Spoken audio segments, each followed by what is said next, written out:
Hello and welcome to the next episode of my channel where I'll be taking up the lesson, the poem, The Tale of Melon City. So this poem is a satirical poem written by Vikram Seth. It's a satire. What's a satire? When you make fun of something going wrong in a particular city or a place, especially the government, that's called a satire.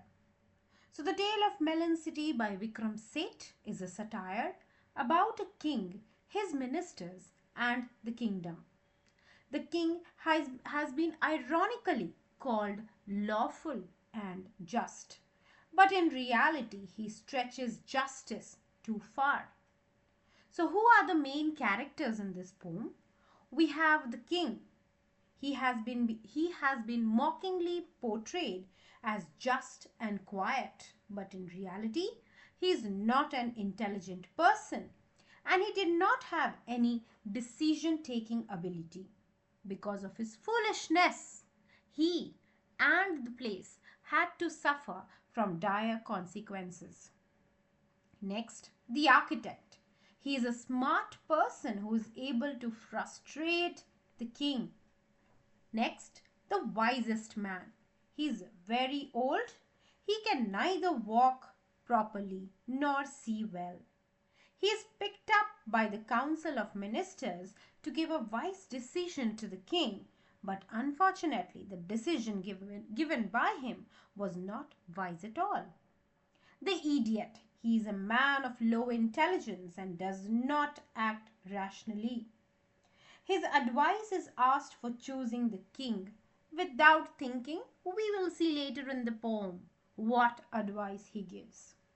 So let's start the poem. So the poem is about a city and its king who was lawful and gentle, ironically. He orders an ark to be built which would become a symbol of his accomplishments and victories and triumphs. The ark would be constructed on the main road and it would inspire and motivate the people who would pass through that way. As per the order of the king, the ark was built and the king rode down the main road to inspire the others. But what happened? The ark was built too low and the king's crown fell when it struck the ark. It was a disgrace. Something touching the crown and then even dropping it. He ordered the chief of builders to be hanged for their mistake. The arrangements for the hanging were made and the chief of builders were called. The chief of builders pleaded that it was not his mistake, rather, it was the workman's fault. So, this story is similar to the Kingdom of Fools, where the blame game starts. So, the chief of builders tries to evade the punishment. Next, all the workmen were called. They were to be hanged instead. The workmen claimed that the brick used were not of the right size. So now the punishment passed on, the blame passed on to the masons. The masons came trembling in fear. The masons in turn blamed the architect for a wrong design. But when the architect was called, the tables turned. The architect reminded the king that he himself had changed the original plan of the ark when it was shown to him some time back. The king realized that the blame had shifted to him. It was a tricky situation. The king withdrew to consult some wise people and he asked for the wisest man in the country to be brought.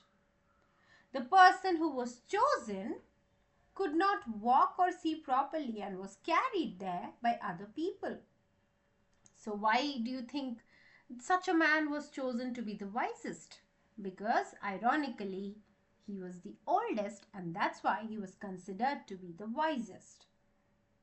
Now, this man said in a shaking voice that the culprit should be punished. He announced that it was the ark which banged against the crown, so it should be hanged.